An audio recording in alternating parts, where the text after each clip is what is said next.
in Ukraine 85 years ago, referred to there as the Holodomor, or hunger genocide.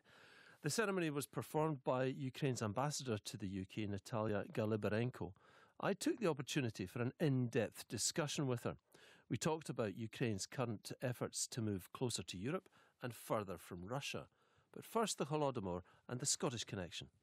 Our idea and the efforts of our Ukrainian community, they envisage the initiation of memorial, because some relatives of the families who became victim of Holodomor in 1932, 1933, they are still there. So the idea was to pay tribute to these people.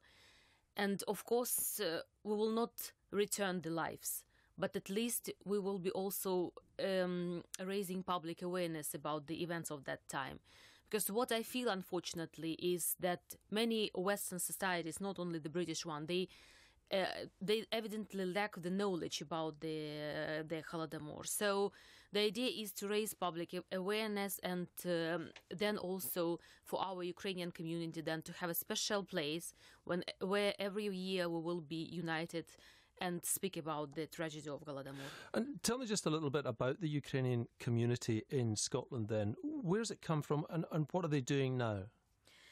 We have a very active Ukrainian community here in Edinburgh, not very big in terms of size, but, very, very united and very active in terms of promoting Ukrainian language, culture, but at the same time, they are also trying to respond to the new challenges which Ukraine is facing. I'm speaking about that they are trying to help internally displaced person. For example, last year they organized a special trip of Ukrainian children whose fathers were killed in Donbass, and they came and spent 2 weeks in Edinburgh and enjoying the city, and also studying a bit of language. And why the biggest part of community we have in London, of course, and in Manchester. But as I mentioned, here not maybe so big, but very active community. And when did they come, and what are they doing now? They became absolutely integrated in the British society, I must say, and this is the good news. So sometimes, it's even more easier for some of them, especially the younger people, if I'm speaking to them already in English. But at the same time, they are trying to keep knowledge of Ukrainian language. They have organized a special Ukrainian cultural center here in Edinburgh, in the center, and they regularly meet there, and also they help us with a different exhibition. For example, in December we will be organizing a special exhibition in the Parliament dedicated to the history of, for example, Revolution of Dignity in Ukraine, and also the war in Donbass.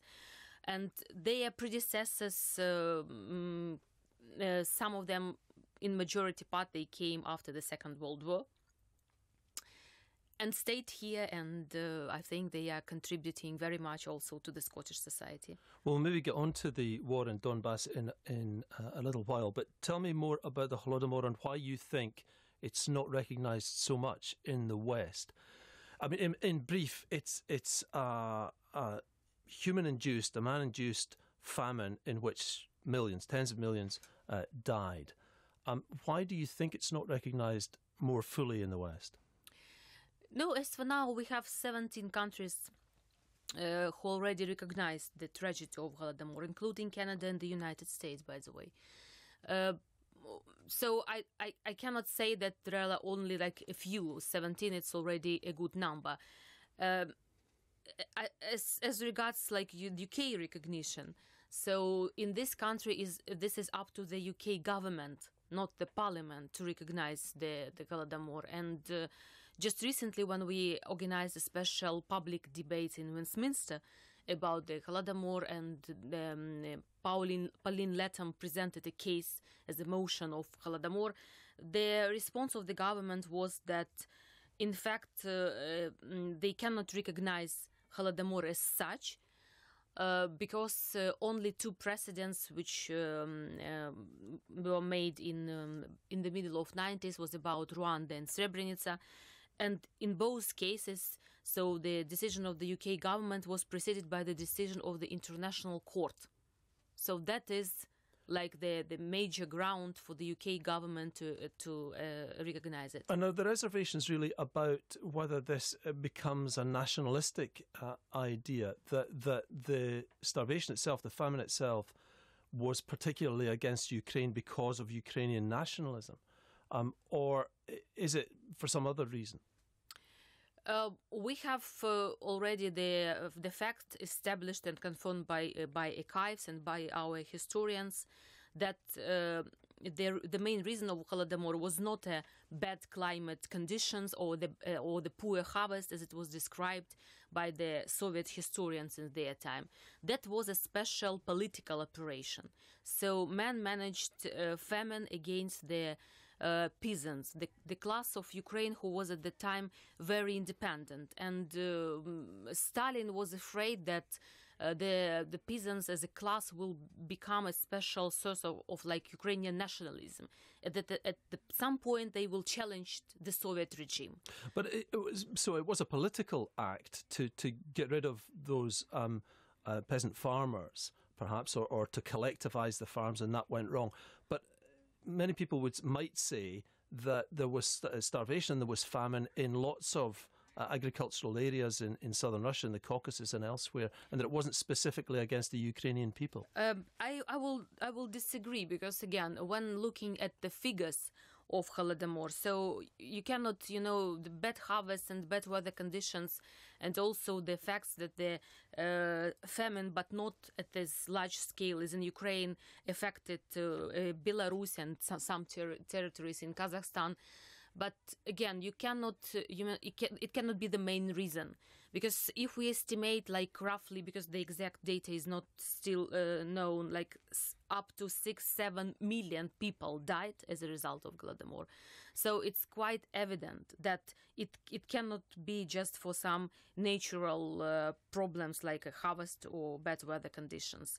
And we absolutely have all confirmations of the fact that the people were like punished, and they were starving, and the Soviet regime was trying to hide any information about Holodomor, and they were not asking for any help, or they were not trying, to supply, for example, wheat from other regions to Ukraine in order to save people. But were these not Ukrainian communists in charge of the Ukrainian Soviet Republic, who were in charge of those reports to Moscow? I mean, that was, the whole responsibility of the whole Soviet regime, for whom actually human lives, they were just nothing, just a leverage for their political purposes. So I cannot tell you, that Ukrainian communists at that time were less or more guilty. I think that the whole regime was guilty, because, again, they managed their Holodomor. They were absolutely aware that people are dying.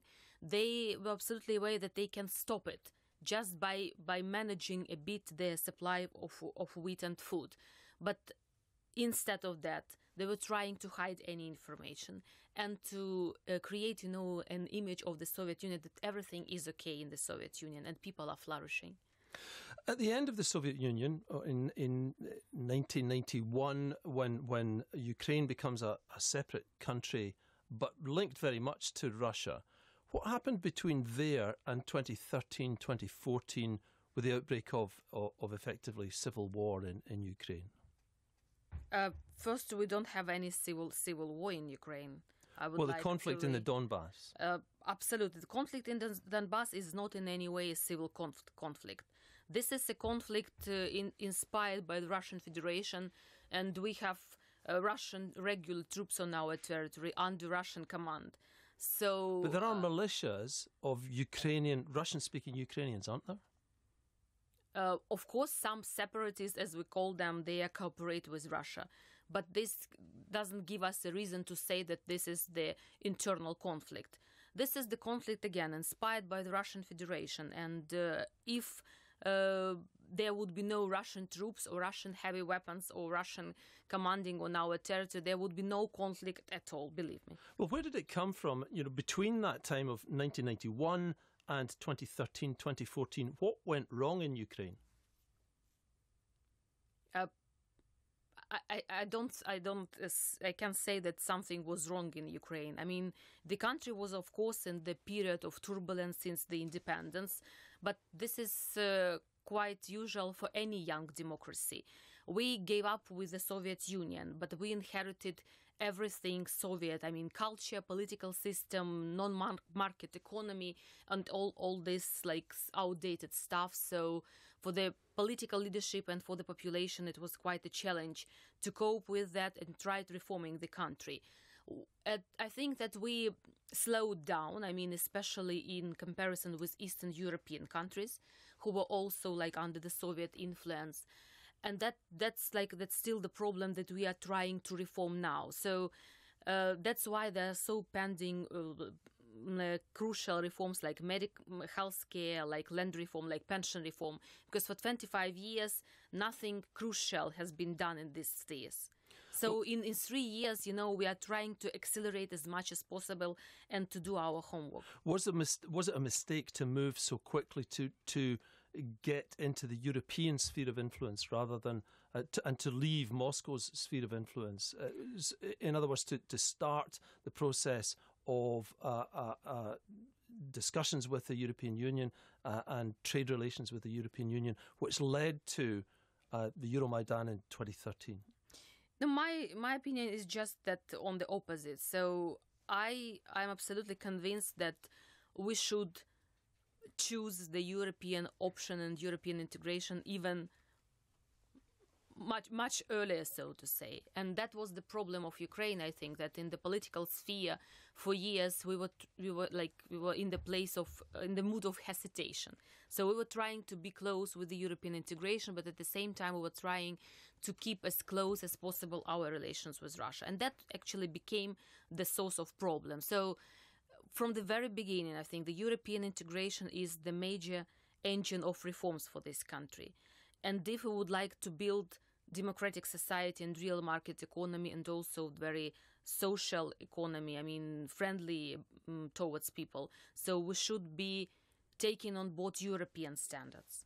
But wasn't there a danger in doing that you alienate the people in Donetsk or Luhansk or places that are largely Russian speaking, and that they will feel that they don't belong anymore in a country that wants nothing to do with Russia when they speak that language? This is not the problem of language at all. And people who are living on the east of Ukraine, they already saw what Russia is bringing to them.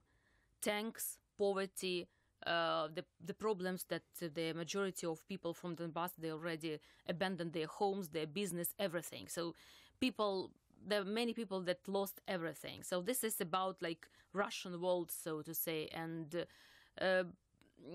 also the latest social polls in Ukraine showed that the majority of people, I'm speaking about 70%, can you imagine, they are in favor of the European integration.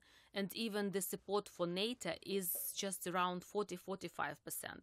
So people clearly see after what Russia did and invaded Donbass that there is only one option and one security guarantee that can Ukraine obtain. This is within the European Union and maybe then in the future with NATO.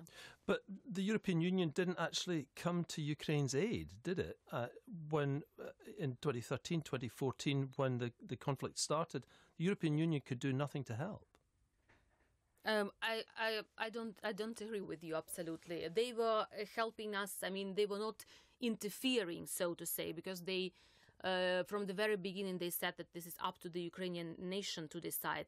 But they were absolutely vocal about when the former president of Ukraine, Mr. Yanukovych, he instructed our militants to start shooting people. So at that point, and the United States and the European Union, they were very tough on the former leadership of Ukraine, and they made clear that they will never support the government and the regime who are killing its own people, irrespectively of what the government can find it as explanation. But Mr. Yanukovych is gone. Yeah, he's gone now. But was there a miscalculation in expecting Moscow just to accept what Kiev wanted to do, when Moscow's always thought of Ukraine as part of its sphere of influence as part of the near abroad? So my response is quite simple. So why should we abandon our future and our foreign choice just for the sake to satisfy Russia? We have our own vision of our country, and this vision we would like to pursue. And if Moscow or Russia they don't like it, that is their problem. And unfortunately, that we are in a position now that Russia is in fact retaliating Ukraine for our independent foreign policy. That's why they annexed Crimea, and that is why they started the conflict in Donbass. And unfortunately, they will be continuing fueling the conflict, trying to do as much harm to us as possible. Thousands of people have died in that conflict. Is there any way out of it? Can you see a solution to that? It's effectively, Crimea has gone, hasn't it? I mean, it's gone to Russia. What will happen to that Donbass region? The key to the conflict is very simple. So if Russia will withdraw with its weapon and its troops, so the conflict will be over. There would be no conflict anymore. And the other thing is that they will not do it, unfortunately, even if we are using like European and American sanctions against the Russian Federation. As far as Crimea is concerned, so we are not accepting the vision and that Crimea is gone. This is our territory, and what is more important, our citizens are living on that territory, and we will not be trading the territories for any concessions from the Russian Federation. And we will be keeping Crimea on the agenda, and I think that every international organization, they already make clear that annexation of Crimea will never be accepted. So if Russians would like to proceed with sanctions, and the fact that the fact that Crimea is not recognized and will never be recognized as their territory, so this is their problem, but we will be continuing to fight. Can I ask a little about information wars and what the Ukrainian experience was of Russia mounting a sort of cyber war, as it's called? And we see a bit of that in the West now. People are talking about Russian bots on social media and so on. But I think Ukraine was the first to see this in action with so-called fake news, wasn't it? I mean, how did that manifest itself during the initial part of the Donbass conflict? Yeah, I absolutely agree that Ukraine is still remains the major object of Russian cyber attacks and Russian factories of bots, as we called it in Ukraine. And from the very beginning, I mean, since the annexation of Crimea and even before, from the Revolution of Dignity, Russians were trying to depict us in their fake news as we are some kind of a neo-Nazis, or we are fascists, or that we are eating people. I mean, something absolutely ridiculous like this. And they were trying to create a special reports picking up Russian people actually from the Russian territory, but they were pretending to be Ukrainians. And they were accusing the protests in Kiev of being organized by fascists. Absolutely, as I mentioned. So that was part of their strategy, because they were trying to do everything just in order to depict us again as a Nazis or nationalists or something of that kind. But even for people who sympathizes Russia, it's now obvious, I think, for everybody that this is part of the Russian hybrid war. And now it concerns not only Ukraine, but also other European states. And there are already investigations in the United States whether the interference in the election process was made through also Facebook and Twitter. But this is actually the challenge for the Western world. Are we prepared to counter these information attacks in a proper way? Well, what is the proper way? Because it's quite subtle in ways. I mean, some of it is obvious, but some of it is quite subtle, isn't it? Because it's hosting TV shows where the news looks familiar, but just from a different angle, and where it's saying everything's relative. That may be your version of events, but we have a different version. In a way, that's the way news has always worked, isn't it? Yes, but you can always find confirmations to say that something was wrong.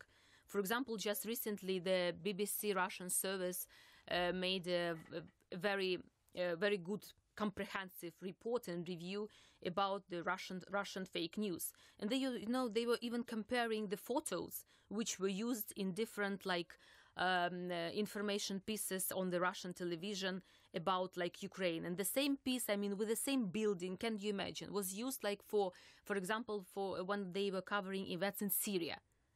So not everything is so carefully crafted. So you can easily sometimes then find out the truth. And the thing is to reveal it to the society, to show that this was a fake news and this is the true one picture. This is maybe a bit of an unfair question, but I'm sure you'll know why I'm asking. But what do you think of Russia Today, RT, which is the Kremlin-backed television station in the UK? It's Ofcom overseen.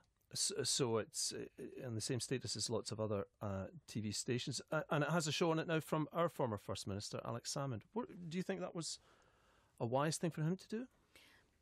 I think it's not a secret that Russia Today is dispersing fake news and Russian propaganda, and we are always as an object of their fake news and some provocation. So we already got used to it. I mean, in Ukraine there are absolutely no illusions about this channel so far. And here, I think, as you mentioned, Ofcom, they also several times already put a penalty on the Russia Today for producing fake news. So I think this is also obvious confirmation that the authorities here, they understand what is Russia Today about. As regards Alex Salmond, I mean, I think that for any politician, especially if you're of such a big scale and such a prominent Scottish politician, it's not, relevant place to realize your journalist potential or your showman potential. You have so many reputable British channels. Why not to come to them and then to make some kind of a TV show? But he says it'll be it's his own production company which makes it, and it is simply being sold to RT, and they will put it out, and he'll have full editorial control. There'll be nothing that he is asked to do or told to do. Mm-hmm. No, I don't know these details, so I will be not commenting on them. Okay, just talk us through then what you expect to happen for Ukraine in the next few years. The process of getting closer to the European Union has gone further. There's been another a further agreement this year in, I think, September. Do you expect at some stage in the next few years to become an accession state to the EU? No, I think that all scenarios are possible. And frankly speaking, this completely depends, I think, to the major part on Ukraine itself. So we know the clear commitments. We know that the right to apply for the EU membership is there in the EU statutory documents. So when we will be ready, when we will be relevant to the commitments, so we can apply for the membership. To be realistic, I do understand that maybe it will not happen in the short-term period. But as you mentioned, this is a good thing that we already have fully operational association agreement. So the basis for actually becoming the associate member at some point is already there. So it's up then to Ukraine and to the EU to implement the agreement in good faith.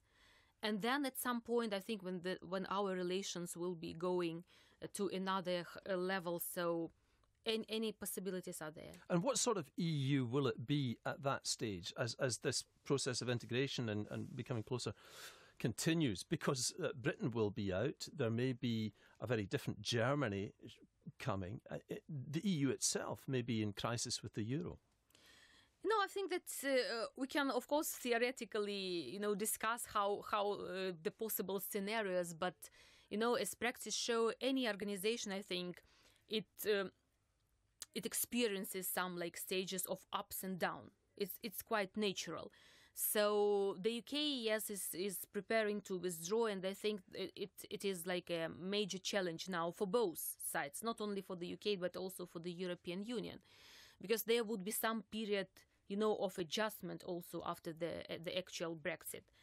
And of course, the European integration and the European project itself can become something different from what we see now. But again, we made it as our foreign policy choice. And in fact, we are reforming the country according to European standards. So, literally speaking, it's not about, European integration of Ukraine is not about sitting in Brussels or sitting in the European Parliament and have the members of the Parliament there. This is about making really European country. So this is important. But that would put the borders of Europe, if you like, right up to the borders of Russia. How do you think the Russians view things like the recent NATO exercises in the Baltic countries, which is next door to you as well? Do you feel as if you're on the front line? No, Russia is already not happy with NATO or European Union, and but again, if we are speaking about like our foreign policy choice, and this is like up also to the Western leaders to decide, because let's remember together that at some years ago, Russian Federation was absolutely against the enlargement of NATO towards the Baltic states, Poland, and some other European states. But this enlargement happened. It was a fact. Yes, it was criticized, but actually Russia did nothing to prevent it. So if there would be appropriate conditions and the political will of both Ukraine and the Western leaders, so why we should be looking at the Russian Federation? It's already obvious that this is an aggressive, hostile state. So if we will be trying to appease it, I think the things then they even will develop even worse. But some people would argue that actually perhaps what NATO should do is reassure the Russian Federation rather than provoke it. I think that this is Russia who is provoking everybody, and it is provoking the Baltic states also with information propaganda and fake news. They are quite hostile towards other European countries in their information propaganda. So, and Russia is very aggressive in its neighborhood. Look at Georgia, look at Moldova, at Ukraine. So we should not be, sitting in the illusions that if we will be trying to appease Russia and not to provoke them, they will become predictable and civilized and European. This is not the case. Or do you think Russia can never be European?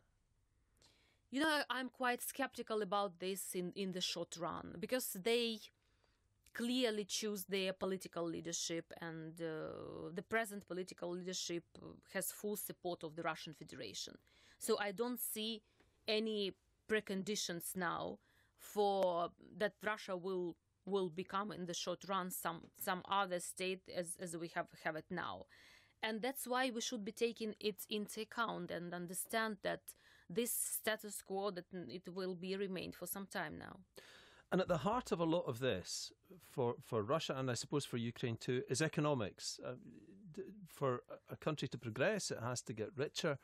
And for Russia particularly, energy is a very big thing. But Ukraine gets much of its energy from Russia, doesn't it? What can be done about that to separate Ukraine from that Russian sphere of influence when it comes to things like natural gas? In fact, the war already separated us. Because before the war, Russia was our main trade partner. Before the war, we were absolutely close as brothers, with mixed marriages and close people-to-people contacts. And we were also depending on the Russian gas.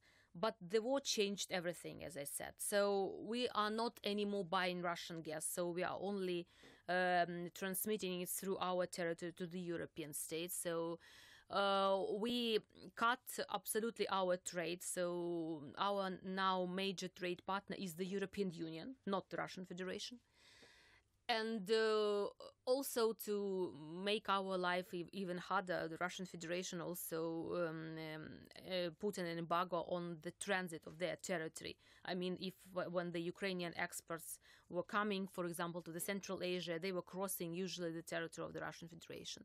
So, but even with this problem, we are capable to tackle, and now we are more active with the new markets, especially in the Asia with China.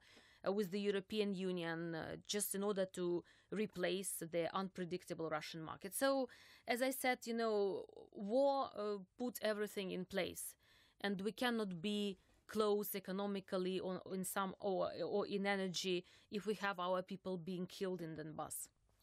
What's your vision of Ukraine for the next few years or decades? Say in 10 years, what do you envisage for Ukraine? How do you think it will operate? I think that we will be continuing with reforming our country, because we already passed like healthcare reform, pension reform, education reform, but still there are many crucial spheres to be tackled. So it would be a very big legislation work for the parliament. There would be many challenges to continue with our European integration and tackle the Russian aggression on the east of Ukraine. But I'm optimistic about the Ukrainian future, because I know our people. We are very passionate in what we are doing, and that's why I think that in the end we will be returning to the European family where we belong. That's the Ukrainian ambassador to Britain, N.Galibarenko. 92